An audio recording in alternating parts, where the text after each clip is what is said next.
가장 존귀한 사람이고 여러분은 행복한 사람입니다. 왜 그런지 아시죠?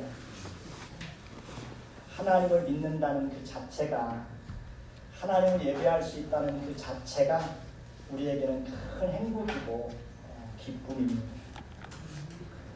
하나님을 몰랐다고 생각해 보세요. 어떤 삶을 살았겠어요? 하나님을 알았기 때문에 다른 삶을 살고 있는 겁니다. 그것이 우리에게 은혜고 그것이 우리에게 복입니다.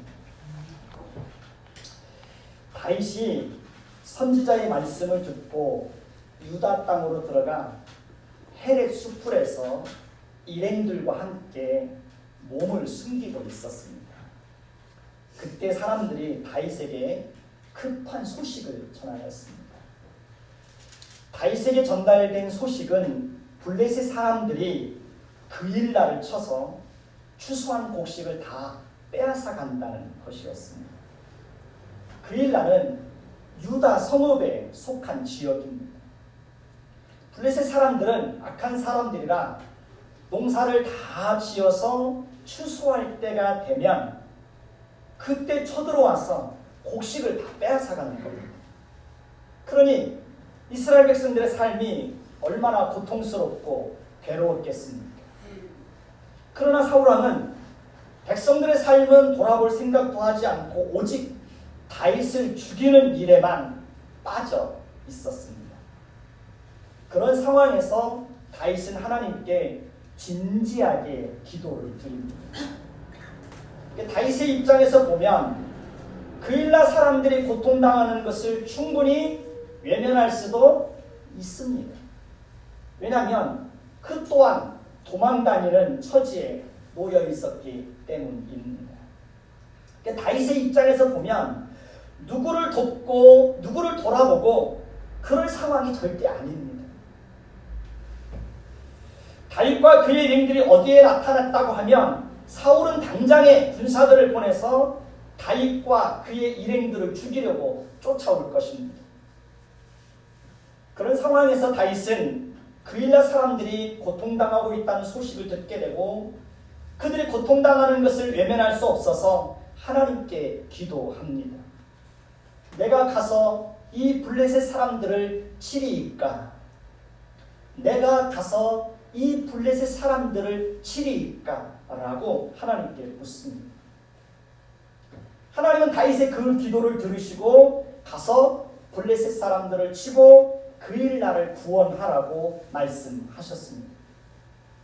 그일라 사람들은 분명히 하나님의 백성들입니다. 하나님은 하나님의 백성들이기 때문에 하나님은 자기 백성이 고통당하는 것을 외면할 수가 없었던 것입니다. 그렇기 때문에 하나님은 하나님께서 왕으로 세운 다윗을 통해서 그들을 고통에서 구원하라고 말씀하셨던 것입니다. 하나님은 긍휼과 자비가 풍성하신 분이시기 때문에 자기 백성이 고통당하는 것을 절대로 외면하거나 모른 척하거나 묵묵히 지켜만 보시는 그런 하나님이 절대로 아닙니다. 하나님은 반드시 때가 되면 자기 백성을 고통에서 건져주시고 모든 것을 회복시켜 주실 때가 반드시 있습니다. 따라서 우리는 하나님께서 어떻게 일하실 것을 기대하며 묵묵히 기다릴 수 있어야 합니다. 그리고 주변에 고통당하는 사람들이 있다면 우리도 외면하지 않아야 됩니다. 누군가가 고통 가운데 있다는 소식을 듣게 되면 그것이 하나님이 우리에게 들려주시는 음성인 줄 알고 그 사람에게 작은 도움이라도 줄 수 있어야 합니다. 가난하면 가난한 대로, 없으면 없는 대로, 힘들면 힘든 대로 위로하고 함께 있어주고 기도해주고 그 사람이 소망을 잃지 않도록 용기를 주어야 합니다. 내가 힘들다고 고통당하는 사람을 외면하는 것은 하나님이 절대로 기뻐하지 않습니다. 우리는 고통당하는 사람들에게 하나님의 긍휼을 풍성하게 드러내어서 그 사람이 우리로 인하여서 위로받도록 용기를 얻도록 소망을 갖도록 그렇게 해야 됩니다. 하나님은 다윗의 기도를 들으시고 응답하시기를 가서 블레셋 사람들을 치고 그 일날을 구원하라고 했을 때 다윗과 함께한 사람들은 지극히 일방적이고 상식적인 반응을 보입니다. 그들은 다윗에게 이렇게 말합니다. 보십시오. 우리가 지금 유다에 있기도 두려운데 어떻게 가서 그 일나에 가서 블레셋 사람들을 치고 그들을 고통에서 건져낼 수 있겠습니까? 라고 다윗에게 반문을 합니다. 그러니까 다윗과 함께한 사람들의 입장에서 보면 그들은 충분히 그럴 수 있습니다. 그들도 사울에 의해서 쫓겨다니는 신세입니다. 자신들도 어떻게 될지 모릅니다. 그러니까 그런 상황에서 누구를 돕는다는 것은 정말 어려운 것입니다. 우리도 누군가를 도우려고 하면 먼저 우리의 형편을 생각하게 됩니다. 지극히 당연한 거죠. 사실 우리의 형편을 생각하면 누구를 돕는다는 것은 결코 쉬운 일이 아닙니다. 내가 누군가를 도우려면 때로는 밥을 한 끼 굶어야 될지도 모릅니다. 내가 누군가를 도우려면 때로 살점을 도려내는 것과 같은 아픔과 희생이 뒤따를지도 모릅니다. 저희 교회 다니다가 돌아가신 그 이금배 할아버지 여러분들 잘 알잖아요. 그분이 이제 전도를 받아서 저희 교회 다니다가 지금은 돌아가셨죠. 그분은 그 전에 아주 고위직에 계셨던 분입니다. 근데 사별을 하시고 재혼을 하시고 그러는 과정에서 자신이 가졌던 모든 것들을 다 잃어버렸습니다. 자식들하고도 등지고. 그래서 참 힘들게 살아가시는 분이셨어요. 근데 이제 전도를 받아서 저희 교회 몇 년 나오셨죠. 그분이 생계수단은 노인연금입니다. 그 다음에 공무원연금. 그거 받아서 생활하시는 겁니다. 근데 그분이 교회 나온 지 얼마 안 돼서 매달 11조를 하나님 앞에 드리는 겁니다. 액수가 많지 않습니다. 3만 원 정도였습니다. 그분이 처음에 11조를 드리면서 저에게 하셨던 말씀이 지금도 생각이 나요.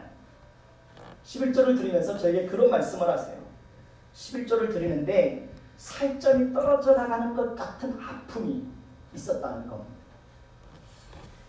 그분에게는 정말 살점이 떨어져 나가는 것 같은 아픔이 있었을 거예요. 작은 돈을 가지고 생활을 해야 되니까 그 중에서 일부를 하나님 앞에서 떼어드린다는 게 이게 보통 정신이 아니면 그렇게 못합니다. 근데 그분이 그렇게 하는 거예요. 제가 그분한테 11조를 드리라는 말씀을 하지도 않았는데 그분이 그렇게 하는 거예요. 물론 또 제가 가끔 이렇게 용돈을 드리기도 하고 그랬습니다. 가끔씩 그분을 모시고 가서 순댓국도 사드리고 추어통도 사드리고 그분이 저에게 어렵다고 그러면 또 교회에서 또 이렇게 도와드리고 그랬습니다. 그분이 하나님 앞에 드린 것보다 교회에서 그분에게 베풀어 준 게 훨씬 더 많죠. 그러니까 누군가에게는 고통을 당하는 사람을 돕는다는 게 정말 어려울 수 있어요. 살점을 도려내야 되는 것과 같은 아픔이 뒤따를 수 있어요. 그럼에도 불구하고 우리는 마땅히 고통당하는 사람이 있다면 외면하거나 모른 척하면 될까요? 안 될까요? 그건 안 됩니다.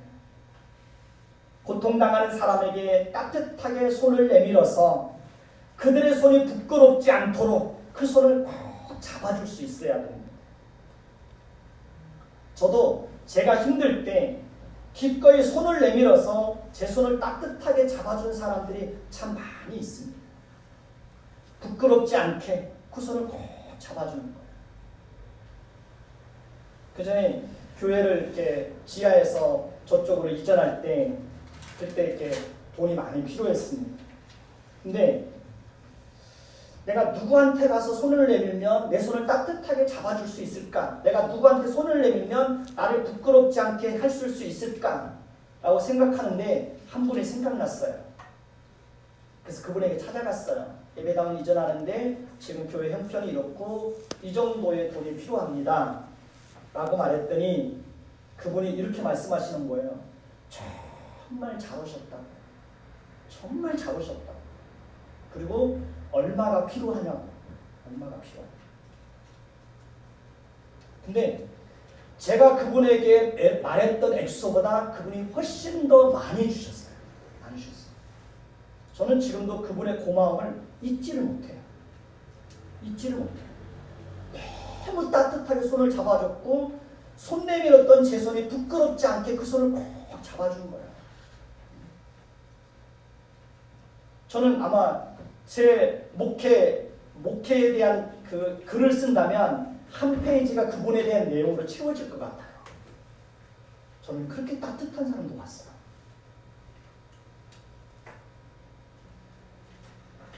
지난주에 하남에 갔다가 작은 교회가 화재로 인해서 큰 어려움에 빠져 있다는 말을 들었습니다. 이번 주 추수감사주일 헌금은 그 교회를 돕는 데 사용할 것입니다. 저는 그분이 누구인지도 모릅니다. 한 번도 만나본 적도 없습니다. 그러나 하나님께서 그 교회에 어려운 소식을 듣게 되었고 도울 수 있는 마음을 주셨습니다. 저와 여러분도 나름대로 형편이 있지만 그럼에도 불구하고 그 교회를 돕는 일에 함께 동참해 주셨으면 좋겠습니다. 작아도 괜찮습니다. 작아도 괜찮습니다. 1년 동안 함께해 주신 하나님의 은혜를 생각하며 감사한 마음으로 여러분들이 하나님 앞에 추수감사주일 헌금을 드리면 그 금액을 다 그 교회에 전해드릴 것입니다. 액수보다 중요한 건 우리의 마음입니다. 그런 마음을 하나님은 기쁘게 보시는 것입니다. 예수님은 긍휼히 여기는 자가 복이 있다고 말씀하셨습니다. 왜냐하면 긍휼히 여기는 자가 하나님으로부터 긍휼의 여김을 받게 될 것이기 때문이라고 예수님은 분명하게 말씀하셨습니다. 그렇습니다. 우리가 누군가에게 긍휼을 베풀면 우리가 어려움을 당할 때 하나님께서 우리에게 긍휼을 풍성하게 베풀어 주십니다. 저는 그런 경험이 참 많습니다. 저는 작은 것을 나누어 줬는데 하나님은 그보다 더 많은 것으로 갚아주는 거예요. 하나님은 다윗에게 가서 블레셋 사람들을 치고 그 일날을 구원하라고 말씀해 주셨습니다. 그러나 다윗의 일행들은 그 일날 사람들을 돕는 것을 반대합니다. 아니 우리도 힘든데 어떻게 가서 도와줄 수 있느냐고. 그래서 다윗은 다시 한번 하나님께 기도합니다. 그리고 하나님은 가서 그 일날 사람들을 도와주라고 분명하게 말씀을 하십니다. 다윗과 그에 함께한 모든 일행들은 하나님의 뜻을 분명히 확인한 이후에 자신들의 형편을 고려하지 않고 자신들의 생각들을 다 내려놓고 하나님의 말씀에 모두가 다 순종해서 그 일날 사람들에게 가서 그들을 고통에서 건져냅니다. 이것을 통해서 하나님은 자기 백성을 절대로 외면하시는 분이 아니라는 것을 분명하게 보여줍니다. 이스라엘의 진정한 왕은 하나님 자신입니다. 하나님은 자기 백성을 지키시고 보호해 주시고 다스리시는 분입니다. 우리는 그 하나님 앞에 항상 순종할 수 있어야 합니다. 다윗과 그 일행들이 하나님의 뜻에 순종하여 그 일날 사람들을 고통에서 건져내는 일에 기꺼이 동참했던 것처럼 우리도 우리의 왕 되시는 하나님의 뜻을 따라서 고통당하는 사람들이 있다면 기꺼이 내 작은 것이라도 나누어 줄 수 있어야 합니다. 하나님의 말씀에 순종하는 것이 우리가 추구해야 될 최고의 가치입니다. 다윗이 그일라에 와서 블레셋 사람들을 치고 그일라 주민을 구원한 사실이 사울에게 알려집니다. 그러니까 그일라 사람들이 다윗을 배신하여 사울에게 다윗이 그일라에 내려온 사실을 알려준 겁니다. 그일라 사람들이 다윗을 배신하는 것은 자신들을 고통에서 건져낸 다윗을 배신하는 것은 사울에 대한 두려움 때문에 그렇습니다. 사울은 이미 높방에 거주하는 제사장 아히멜렉이 다윗에게 떡과 칼을 주고 도움을 주었다는 이유로 도액이라는 자에게 명령을 내려서 제사장 85명을 죽입니다. 제사장들의 성읍 노베 남녀와 아이들과 젖먹는 자들과 소와 나귀와 양과 칼을 무자비하게 죽였습니다. 그러니까 사울은 이 일을 통해서 누구든지 다윗을 감싸고 다윗을 돕는 사람이 있다면 그들 또한 제사장들처럼 그 성읍이 멸망했던 것처럼 그들도 다 그렇게 죽게 될 것이라는 것을 온 이스라엘에 공포한 거예요. 그러니 온 나라는 사울의 공포 정치로 인해서 두려워 떨고 있는 겁니다. 김정은이가 김정일이 이어서 이제 지도자가 되고 난 이후에 자기 고모부를 공개 처형하잖아요. 누구든지 도전하면 그렇게 행하는 거예요. 만약에 그일라 사람들이 다윗이 그곳에 온 사실을 사울에게 알리지 않았다면 사울은 그일라 사람들도 다 진멸했을 겁니다. 하나님은 그일라 사람들이 다윗을 배신할 것과 사울이 다윗과 그 예린들을 해하기 위해서 음모를 꾸미고 그일라로 내려올 것을 미리 알게 하여서 다윗과 그 일행들로 하여금 미리 그곳을 떠나서 다른 곳으로 옮겨가게 하였습니다. 사울은 다윗과 그의 일행들이 그일라에 머물고 있는 것으로 알고 군사들과 함께 내려가다가 다윗이 그곳을 떠났다는 소식을 듣고 다윗을 쫓는 것을 그쳤지만 사울은 포기하지 않습니다. 군사들을 동원해서 샅샅이 뒤지게 합니다. 매일같이 다윗을 찾는 거예요. 그러나 하나님은 다윗을 철저하게 보호해서 다윗을 사울의 손에 넘겨주지 않습니다. 다윗은 계속해서 숨을 곳을 찾아다니며 동굴에 숨고 산골에 숨고 광야 수풀에 숨어 있습니다. 다윗이 광야 수풀 속에 숨어 있을 때 사울이 자기 생명을 빼앗으려고 군사들과 함께 나오는 것을 보았습니다. 사울은 다윗을 죽이기 위해서 점점 더 포위망을 좁혀오고 있었습니다. 다윗은 자신을 쫓고 있는 사울과 그의 군사들을 보고 두려움에 사로잡히게 되었습니다. 그리고 그때 다윗의 영원한 친구인 사울의 아들 요나단이 사울 몰래 군사들의 틈에서 빠져나와서 다윗이 있는 곳으로 찾아와서 다윗을 위로하고 격려하며 다윗으로 하여금 하나님을 더욱더 힘있게 의지하도록 합니다. 하나님께서 다윗에게 요나단을 보낸 것은 다윗을 보호하시는 하나님의 자상한 배려에서 나온 것이었습니다. 요나단은 다윗에게 찾아가서 그를 위로하며 격려하며 이렇게 말했습니다. 두려워하지 말라. 내 아버지 사울이 너를 해하려고 하지만 절대로 너를 해치지 못할 것이다. 너는 반드시 살아남아서 이스라엘의 왕이 될 것이다. 나는 내 신하가 될 것이다. 내 아버지 사울도 이 모든 사실들을 알고 있다. 그러니 두려워하지 마라. 하나님을 더 의지하고 하나님을 더 신뢰해라. 요나단이 다윗에게 그렇게 말해주는 거야. 다윗이 피난살이로 인해서 가장 힘들고 지쳐있을 때 요나단의 갑작스러운 방문은 다윗에게 큰 위로와 힘이 되었을 것입니다. 누군가가 힘들고 어려울 때 찾아가서 말 한마디만 따뜻하게 해줘도 그 사람에게는 큰 위로와 힘이 되는 것이 사실입니다. 우리는 그렇게 하나님의 위로와 하나님의 긍휼과 하나님의 축복의 통로가 되어야 합니다. 다윗과 요나단은 광야 수풀에서 다시 한번 서로 언약을 맺습니다. 다윗과 요나단이 맺은 언약의 내용은 서로에게 뿐만 아니라 그의 후손들에게까지 계속해서 여호와의 인자를 베풀어 주는 것입니다.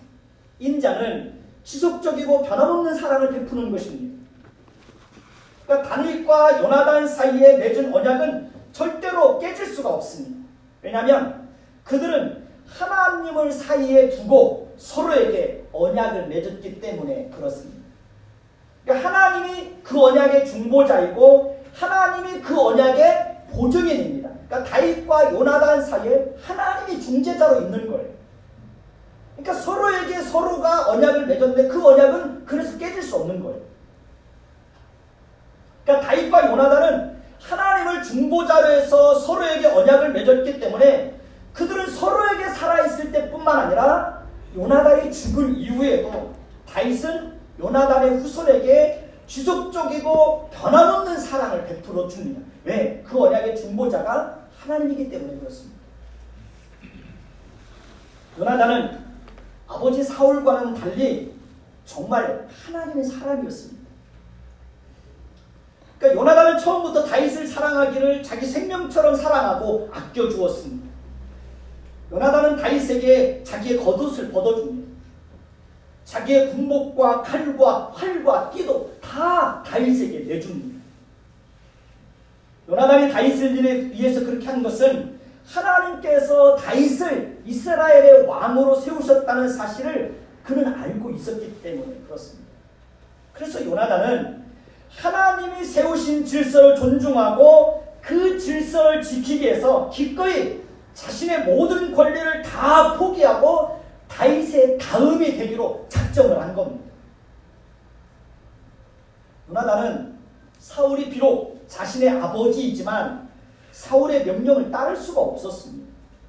왜냐하면 사울이 다윗을 죽이려고 하는 것은 하나님이 세우신 질서를 거역하는 것이고 그것은 분명히 불의한 일이기 때문에 그렇습니다. 요나단은 가정의 질서보다 하나님의 질서를 지키는 것을 더 중요하고 우선되는 것으로 보았고 불의의 편에 서는 것보다 정의의 편에 서는 것이 더 우선되다고 요나단은 판단하고 있는 것입니다. 그렇다고 해서 요나단이 가정의 질서를 전혀 무시했느냐? 그렇지 않습니다. 요나단이 만약에 가정의 질서를 전혀 무시했다면 요나단은 아버지를 배신하고 아버지를 떠나서 다윗에게로 갔을 것입니다. 그러나 요나단은 죽을 때까지도 아버지 곁을 떠나지 않습니다. 요나단은 항상 아버지 곁에 있습니다. 그렇게 불의한 아버지인데도 불구하고. 그러니까 요나단은 가정의 질서를 무너뜨리지 않으면서도 하나님이 세우신 질서를 더 중요하게 생각해서 그 질서에 순종하는 거예요. 요나단은 하나님의 성품을 따라서 다윗과의 언약을 성실하게 지켰고 다윗이 어떤 형편과 어떤 상황에 놓여있다고 할지라도 변함없이 자기가 베풀 수 있는 그 하나님의 사랑과 하나님의 그 신실하심을 다윗에게 끊임없이 공급해 줍니다. 우리도 하나님께서 세우신 모든 질서에 어떻게 해야 될까요? 순종해야 됩니다. 모든 권위는 하나님이 주신 거예요. 따라서 우리도 모든 권위에 순종할 수 있어야 됩니다.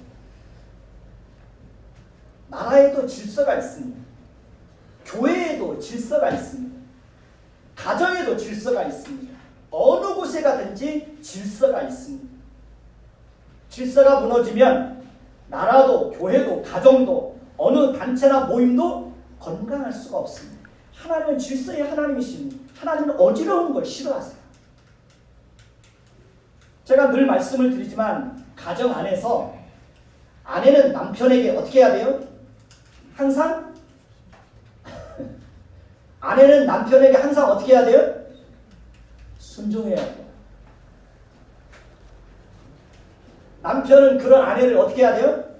자신의 몸을 이해하고 아끼듯 늘 자기 아내를 이해해주고 아껴줘야 돼요.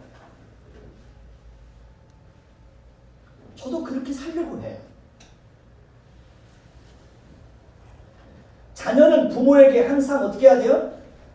순종해야 돼요. 부모는 그런 자녀를 늘 사랑으로 보살펴줘야 돼요.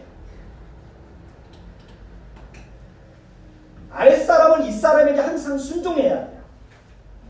윗사람은 항상 아랫사람을 사랑으로 대해야 돼요. 목회자는 성도들이 군림하는 것이 아니라 성도들로부터 섬김을 받으려고 하는 것이 아니라 어떻게 해야 돼요? 성도들을 늘 사랑으로 보살펴야 돼요. 하라고. 성도들은 목회자에게 나이와 상관없이 어떻게 하셔야 돼요? 순종하셔야 돼요. 늘 순종해야 돼요. 나라의 대통령은 국민들이 군림하는 것이 아니라 국민들을 사랑하고 국민들을 섬겨야 돼요. 하나님은 항상 우리를 사랑하십니다. 우리는 그 하나님 앞에 늘 순종해야 돼요. 이것이 하나님께서 세우신 모든 권위와 질서의 내용입니다. 이렇게 모든 질서가 잘 지켜지면 나라와 가정과 모든 단체는 항상 평안하고 안정되고 건강할 수가 있어요. 그러나 이러한 권위와 질서가 지켜지지 않으면 항상 혼란과 다툼과 갈등과 싸움과 반목이 끊이질 않고 일어나게 됩니다. 우리나라가 이렇게 혼란스럽고 갈등과 다툼과 반목과 서로에 대한 공격이 끊이질 않고 일어나는 것은 이 권위와 질서가 제대로 지켜지지 않기 때문에 그러는 거예요.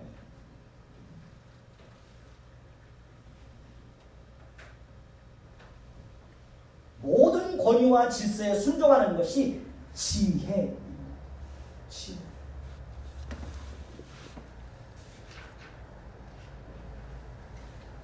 광화문에 모여서 뭐 대통령을 끌어내야 된다고 다 하나님이 세우신 질서를 무시하는 거예요.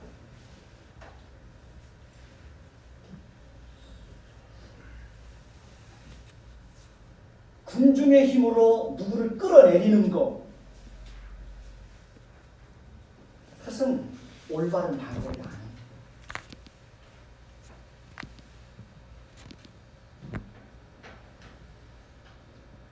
하나님이 세우신 질서를 존중하고 그 질서에 순종하고 그래야 나라에 다툼이 없어집니다.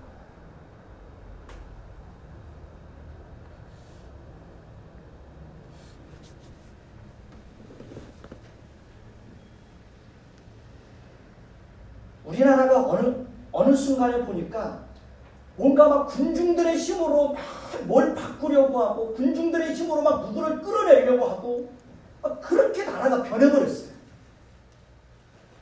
아마 이것은 계속해서 반복될 거예요. 누가 대통령이 되든지 이런 어떤 잘못된 어떤 그런 것들이 만들어지면 이게 계속 반복되는 거예요. 나라를 계속 어지럽게 하는 거예요.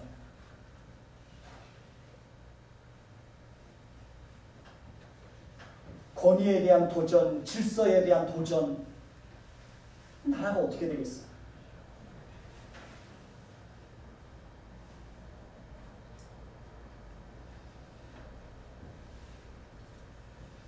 그러고 보면 저는 이렇게 성경을 살펴보면서 정말 요나단은 정말 지혜로운 사람이구나. 가정의 질서를 무너뜨리지 않으면서도 하나님의 질서를 존중해서 그 질서를 따라 살아가는 거예요. 얼마나 지혜로워.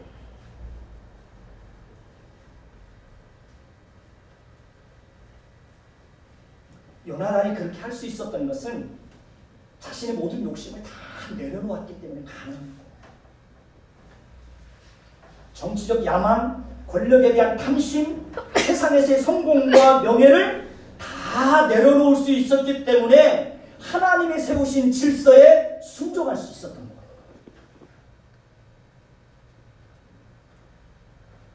요나단이 그 모든 것들을 자신이 취할 수 있고 누릴 수 있는 모든 기득권들을 다 내려놓았기 때문에 하나님의 질서에 순종해서 다윗의 편에서 다윗을 위로하고 다윗을 격려하고 다윗을 돕는 일이 가능했던 겁니다. 사울은 자신의 권력을 유지하기 위해서 하나님이 세우신 질서를 철저하게 거역합니다. 사울은 하나님께서 다윗을 이스라엘의 왕으로 세우셨다는 사실을 알아요. 그럼에도 불구하고 그걸 인정하지 않아요. 권력에 대한 탐욕 때문에 그래요.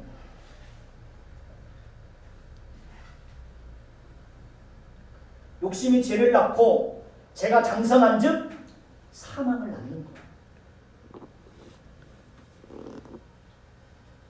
그렇기 때문에 사울은 다윗을 죽이기 위해서 계속해서 다윗을 추격합니다.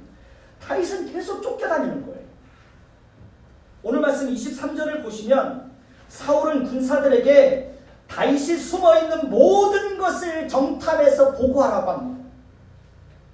사울은 다윗이 유다 땅에 있으면 유다 몇천 명 중에서라도 그를 찾아내서 죽이겠다는 거예요. 하나님에 대한 도전이고 질서에 대한 도전입니다. 하나님의 권위에 대한 도전이에요. 우리는 하나님이 세우신 질서를 거역하는 자들에게 하나님의 심판이 어떻게 무섭게 임하는지 사울의 죽음과 그의 종말을 통해서 분명하게 확인하게 될 겁니다. 다윗과 그의 일행들은 사울과 사울의 근사들에 의해서 계속해서 쫓겨다니고 도망다니고 은신처를 옮겨 다녀야만 했고, 다윗과 그의 일행들을 향한 사울과 그의 군사들의 포위망은 점점 좁혀오고 있습니다.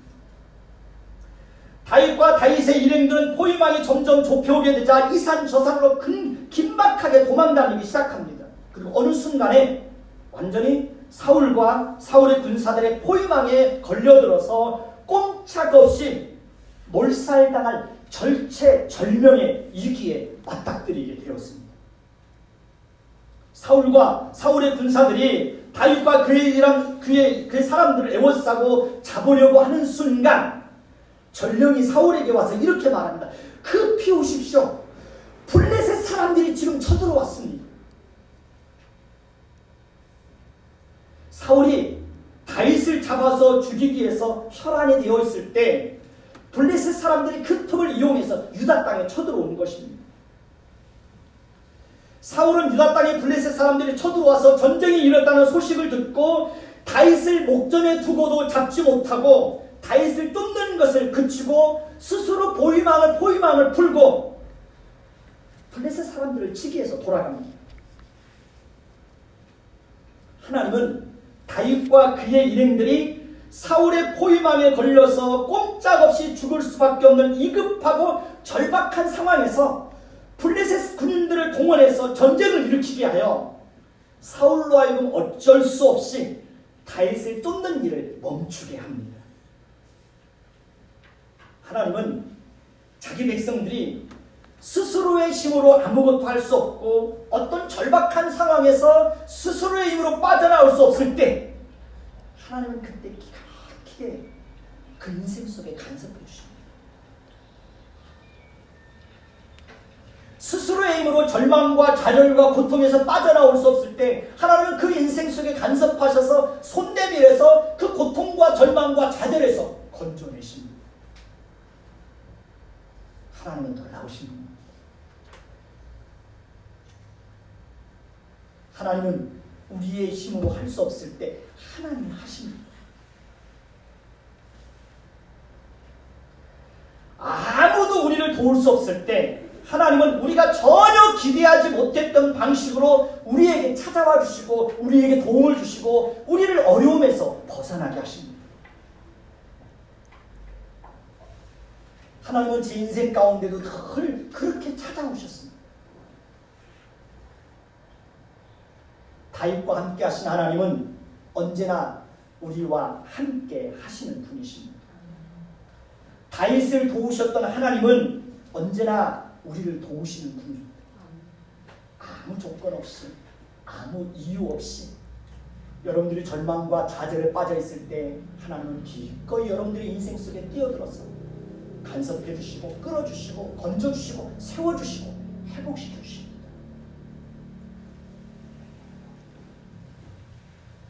다윗을 위기에서 건져주신 하나님은 언제나 우리를 위기에서 건져주십니다. 사람이 도울 수 없을 때 하나님은 기꺼이 우리에게 손 내밀어 주십니다. 내가 산을 향하여 눈을 들리라. 나의 도움이 어디서 올까? 천지를 지으신 여호와에게서 온다. 이게 다윗의 고백입니다. 다윗의 고백입니다. 다윗은 자신의 인생을 통해서 천지를 지으신 하나님이 자기에게 도움이 된다는 사실을 고백하는 거예요. 그 그 하나님을 믿고 신뢰하십시오. 그리고 그 하나님 잘 섬기세요. 잘 섬기세요. 하나님 잘 섬기는 게 최고의 복이에요. 옆 사람에게 말해보고 싶다. 하나님 잘 섬기는 게 최고의 복입니다. 최고의 복입니다. 하나님 잘 섬기는 게 얼마나 복인지 몰라요. 저는 저에게 수백억을 갖다 줄 테니 하나님을 믿는 것을 포기하라고 하면 저는 그 수백억을 똥처럼 여길 거예요. 개똥처럼 여길 거예요. 진짜 그렇게 해보세요. 하나님을 섬기는 것과 그것을 가치로 비교할 수 없어요. 하나님을 잘 섬기는 게 그렇게 큰 복이에요.